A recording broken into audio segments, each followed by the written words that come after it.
Hi అండి, అందరికీ నమస్తే. Welcome back to our channel తెలుగింటి కొడులు. దసరా వచ్చేస్తుంది కదండి. ఆడవాళ్ళందరూ ఇంకా ఈ 9 రోజులు అమ్మవారికి ఏ ప్రసాదాలు నైవేద్యంగా పెట్టాలి అని తెగ ఆలోచించేస్తూ ఉంటారు. అందుకే ఈరోజు ఒక simple and easy Dasara special ప్రసాదంతో మీ ముందుకు వచ్చేసాను. ఓన్లీ దసరానే కాదండి, ఏ పండగలకైనా ఈ ప్రసాదం చేసుకోవచ్చు. అందరి దేవుళ్ళకి ఈ ప్రసాదాన్ని నివేదించుకోవచ్చు. చాలా పనులు ఉన్నాయి, కానీ దేవుడికి ప్రసాదం నివేదించాలి అనుకున్నప్పుడు ఈ ప్రసాదం చేసుకుంటే చిటికెలు అయిపోతుందండి మీకు ఖచ్చితంగా. అలాగే మీరు దేవుడికి ప్రసాదం పెట్టాలి అనుకున్న కోరిక కూడా తీరిపోతుంది. మరి ఇంకా లేట్ చేయకుండా ఆ simple and easy Dasara special ప్రసాదాన్ని ఎలా తయారు చేయాలో చూసేయండి. ప్రసాదం చేసుకోవడానికి ముందుగా స్టవ్ ఆన్ చేసుకుని ఒక గిన్నెను పెట్టుకోండి. ఈ గిన్నెలో 2 గ్లాసుల వరకు పాలను పోసుకోండి. పచ్చి పాలైనా పర్వాలేదండి, ఎందుకంటే మనం మరగబెట్టుకుంటాం. ఇలా పాలు ఒక పొంగు వచ్చిన తర్వాత ఇందులో 2 యాలకుల్ని దంచి వేసుకోండి. అలాగే జీడిపప్పు, బాదం పప్పుని ఇలా క్రష్ చేసి వేసుకోండి. ఇలా వేసుకుంటేనే బాగుంటుందండి. జీడిపప్పు, యాలకులు వేసుకున్న తర్వాత ఒక కప్పు సేమ్యాల్ని ఇలా కలుపుతూ యాడ్ చేసుకోండి. ముందే పంచదార యాడ్ చేసినట్టయితే సేమ్యాలు త్వరగా ఉడకవండి. అందుకని ముందు సేమ్యాలు వేసుకొని సేమ్యాలు ఇలా దగ్గర పడిన తర్వాత ఇందులో 5 to 6 టేబుల్ స్పూన్స్ వరకు షుగర్ని యాడ్ చేసుకొని 2 మినిట్స్ పాటు మీడియం ఫ్లేమ్ మీద షుగర్ మొత్తం కరిగేంత వరకు బాగా కలుపుకోండి. ఇలా మిక్స్ చేసుకున్న తర్వాత స్టవ్ ఆఫ్ చేసేసి ప్రసాదాన్ని దేవుడికి నివేదించేసుకోండి. నేను పూజ చేసుకున్నానండి. అలాగే ప్రసాదాన్ని కూడా దేవుడికి నివేదించేశాను.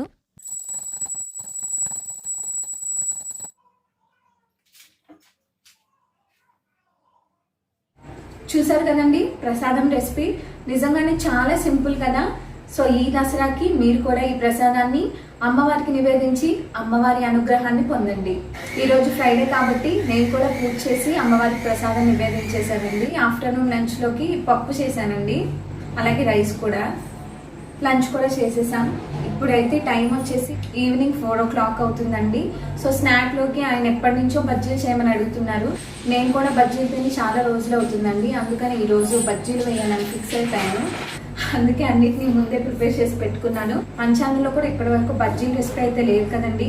అవి రాకుండా ఎవరు ఉండలేండి, బట్ కాకపోతే నా సాటిస్ఫాక్షన్ కోసం నా ఛానల్లో ఉంది రెసిపీ అనుకోవడం కోసం ఈరోజు వీడియో తీస్తున్నాను. ఒకవేళ ఎవరైనా రాని వాళ్ళు ఉంటే కనుక చూసి నేర్చేసుకోండి. మరి ఇంకా లేట్ చేయకుండా రెసిపీని స్టార్ట్ చేసేద్దామా. ఈ రెసిపీ చేయాలంటే ముందుగా ఒక మిక్సింగ్ బౌల్ ఉండాలి కదండి. మిక్సింగ్ బౌల్ని తీసేసుకుందాం. ఇదిగోండి, ఇలాంటి పెద్ద మిక్సింగ్ బౌల్ అయితేనే బాగుంటుందండి బజ్జీలకి. సో ఇప్పుడు ఇందులో నేను ఇక్కడ పెడతాను మీకు క్లియర్గా కనిపించడం కోసం. ఫస్ట్ మైదా వేసుకుంటున్నానండి, 1.5 కప్ మైదా. మీకు ఒక మెజర్మెంట్ ఒక ఐడియా ఉంటుందని చెప్పి ఇలా కప్స్లో చెప్తున్నానండి. లేదు ఇంట్లో నార్మల్గా వేసుకోవడానికి అయితే ఇలా మెజర్మెంట్స్ అయ్యే ఉండవు కదండి మనకి. 1/2 కప్, ఇది 1.5 కప్ మైదా తీసుకున్నానండి. అలాగే ఇందులో 1 కప్పు పెరుగుని యాడ్ చేసుకుంటున్నానండి. ఖచ్చితంగా మీరు 1 కప్ పెరుగు వేసుకోవాల్సింది. ఒక టోటల్ కప్ వేసుకోవాలి పెరుగు. సో ఇప్పుడు ఇందులో బజ్జీలోకి వంట సోడా కొద్దిగా ఎక్కువ పడుతుందండి. 1/2 టేబుల్ స్పూన్ పైనే వేసుకుంటున్నాను నేను వంట సోడాని. అలాగే ఆనియన్, పచ్చిమిర్చి, జీలకర్ర, కొద్దిగా కొత్తిమీర, కొద్దిగా కరివేపాకు.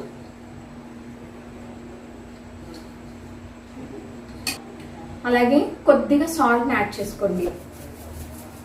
నేనేమో సాల్ట్ ఎక్కువ తింటానండి, ఆయనేమో సాల్ట్ తక్కువ తింటారు. నేను ఎక్కువ వేసేస్తూ ఉంటా, నా మీద అరుస్తూ ఉంటారు ఇంకా రోజు.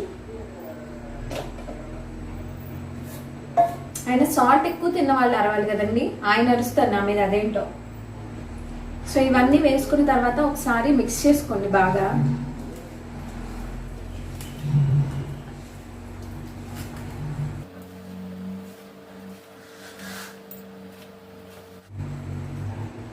ఇక నుంచి రెసిపీస్ కూడా పోస్ట్ చేస్తానండి ఖచ్చితంగా.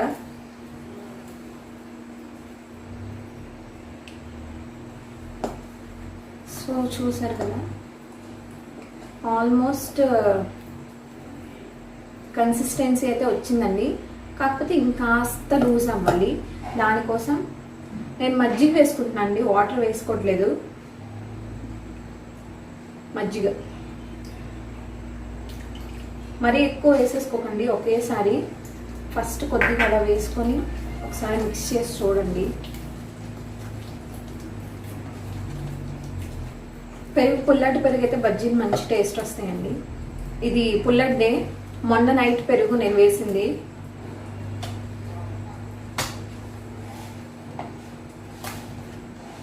మీకు కనుక పుల్లగా లేదు అనుకుంటే కొద్దిగా నిమ్మరసం పిండుకోండి, పెరుగులో సరిపోతుంది, ఏం పర్వాలేదు.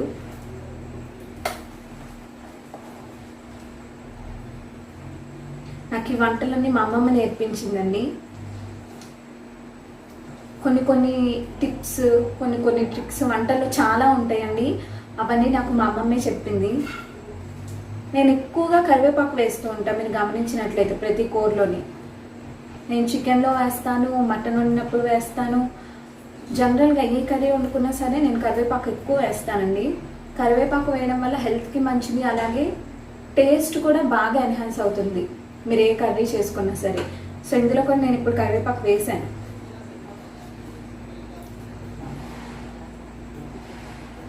సో చూస్తున్నారు కదా, చేయి మొత్తం మూసేస్తాను. ఒకసారి కొంచెం చేత్తో ఇలా తీసుకొని చూడండి, మీకు బజ్జీ వేయడానికి వీలుగా వస్తుంది అనుకుంటే కన్సిస్టెన్సీ కరెక్ట్గా వచ్చేసినట్టే. ఇంకా మీకు అందులో మీరు ఎక్స్ట్రా ఏమి వేయని అవసరం లేదు. నాకు మరీ అంత రౌండ్గా ఏం రావులేండి, నేను మరీ అంత ఎక్స్పర్ట్ని కాదు బజ్జీలు వేయడంలో. టేస్ట్ మాత్రం సూపర్ ఉంటుంది ఖచ్చితంగా, ఆ విషయం నాకు తెలుసు. రౌండ్ షేప్ వస్తుందో రాదో అది నేను నూనెలో వేసిన తర్వాత చెప్తానండి. ఇప్పుడైతే నేను చెప్పను ముందే, తర్వాత నన్ను తిట్టుకుంటాను రాకపోతే. సో వస్తుందని అనుకుంటున్నా. సో నాకైతే వస్తుందండి ఇక్కడ రౌండ్ షేప్. సో ఈ కన్సిస్టెన్సీ సరిపోతుంది, ఇంకా ఇంకెక్కువ పోయకూడదు వాటర్. ఒకసారి చేతితో అట్లా ఇట్లా చేయడం వల్ల బాగా పొంగుతాయంటండి బజ్జీలు, లోపల బాగా సాఫ్ట్గా వస్తాయంట. సో దానివల్ల ఇలా చేస్తున్నా. ఈ స్టెప్ మాత్రం మర్చిపోకండి. సో ఇట్లా అనుకున్న తర్వాత ఇంకా దీని మీద మూత పెట్టేసుకుని పక్కన ఉంచుకున్నాను. సో ఇంకా చట్నీ ప్రిపేర్ చేయాలి కదండి, ఆ పిండి నానేలోపు నేను చట్నీని ప్రిపేర్ చేసేస్తాను. చట్నీ చేసుకోవడం ముందుగా ఒక చిన్న గిన్నెని తీసుకోండి. నేనైతే ఎప్పుడు ఇందులోనే చేస్తాను చట్నీని. సో స్టవ్ ఆన్ చేసుకొని గిన్నె పెట్టుకోండి.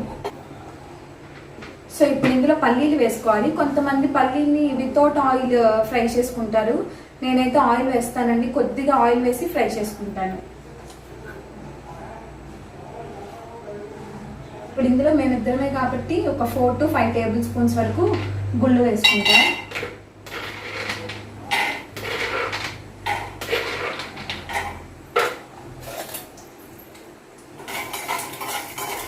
ఒక్కొక్కళ్ళు చట్నీ ఒక్కొక్కలా చేస్తారండి. ఎలా చేసుకున్నా కూడా చట్నీ టేస్ట్ ఎక్కడైనా బాగుంటుంది.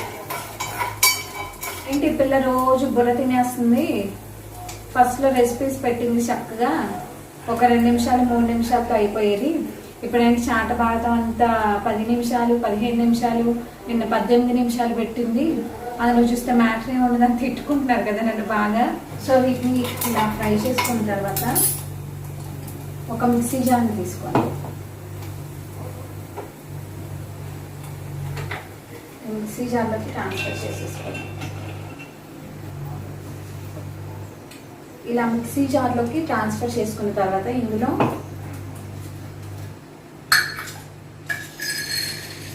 పుట్నాల పప్పు, వేయించిన శనగపప్పు అంటారు కదండి. కొంతమంది పుట్నాల పప్పు అంటారు, కొంతమంది వేయించిన శనగపప్పు అంటారు. మేమైతే వేయించిన శనగపప్పు అనే అంటాం. దీన్ని కొద్దిగా వేసుకోండి. 3-4 పచ్చిమిర్చి,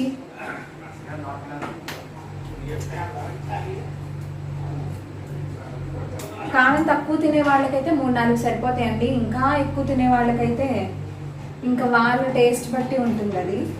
అలాగే 4-5 వెల్లుల్లి రెబ్బలు, చిన్న అల్లం ముక్కను యాడ్ చేసుకోండి చట్నీలో. చట్నీ టేస్ట్ అంతా మారిపోద్ది, చాలా చిన్నది. అలాగే కొద్దిగా సాల్ట్, కొంతమంది కొబ్బరి కూడా వేసుకుంటారు. కొబ్బరి ఇప్పుడు లేదు కాబట్టి నేను వేయట్లేదండి, లేదంటూ ఉంటే ఖచ్చితంగా వేసేదాన్ని. సో ఇప్పుడు ఇందులో కొద్దిగా వాటర్ పోసి ఇంకా మిక్సీ తిప్పేయడమేనండి. చట్నీ కోసం పోపు పెట్టుకుందాం. ఇదే గిన్నెలో కొద్దిగా ఆయిల్ తీసుకోండి.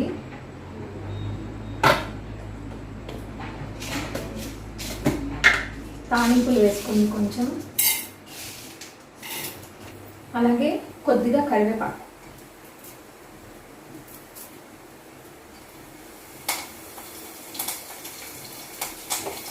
మన తర్వాత స్టవ్ ఆఫ్ చేసేసుకొని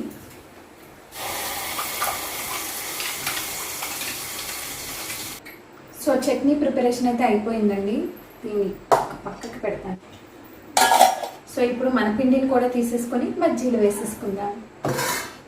ఈ గిన్నె చూసారా, లాస్ట్ వీడియోస్లో చూసినట్టయితే దీన్నే వాడాను నేను. మ్యాక్సిమం డిమార్ట్కి వెళ్ళినప్పుడు తీసుకున్నానండి. ఇది చిన్నగా బాగుందని, కానీ ఇది భలే యూజ్ అవుతుందండి. ఫ్రైస్ ఏమైనా మీరు డీప్ ఫ్రై చేసుకోవాలంటే ఓ పెద్దది కాకుండా ఇలాంటి చిన్న చిన్న వాటిలో అయితే భలే ఉంటుంది కదా. క్యూట్గా ఉంది కదండి, భలేగా. నాకైతే బాగా నచ్చింది. సో ఇప్పుడు బజ్జీలు కూడా ఇందులోనే వేయబోతున్నా. స్టవ్ ఆన్ చేసుకొని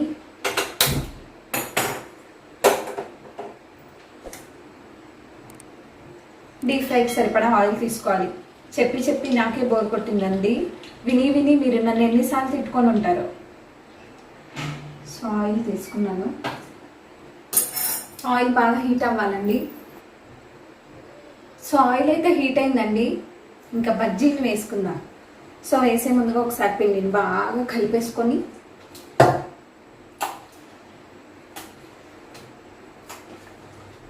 చేతిలో కొద్దిగా పిండిని తీసుకోండి. బజ్జీలు వేయడం అయితే రాదండి నాకు, అంతా ఓకే, కానీ ఇప్పుడు ఉంటుంది అసలు సినిమా నాకు. సో కొద్దిగా పిండిని తీసుకొని బజ్జీ వేసుకోండి.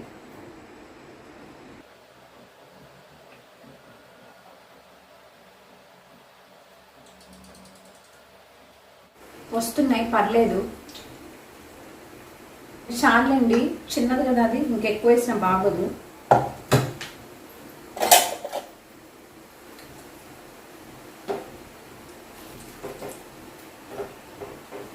బాగానే వచ్చాయండి.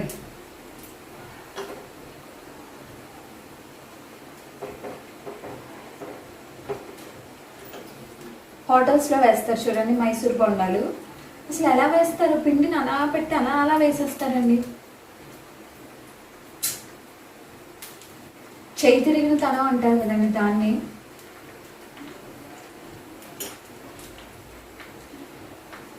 గిన్నె అంత పెద్ద గిన్నె పెడతారు, ఇంత కూడా ఖాళీ లేకుండా వేసేస్తారు బజ్జీలు. మళ్ళీ చాలా రౌండ్ షేప్లో వస్తాయి.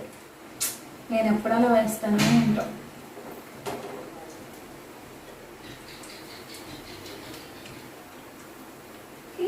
బజ్జీలు బాగానే వచ్చాయండి. సో ఇప్పుడు వీటిని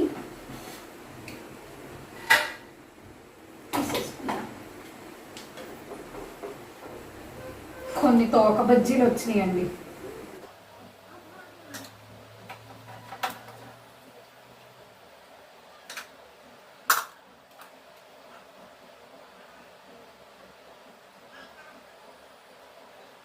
సో బజ్జీలు వేయడం అయితే సక్సెస్ఫుల్గా కంప్లీట్ అయిపోయిందండి. పర్లేదు, ఒక మాదిరిగా రౌండ్ షేప్లోనే వచ్చాయి. దీనికి తోక వచ్చింది చిన్నది, కాలుతున్నాయి, వేడిగా ఉన్నాయండి. టేస్ట్ మాత్రం అద్దరిపోయిందండి. సో మీకు చూపిస్తాను అండి.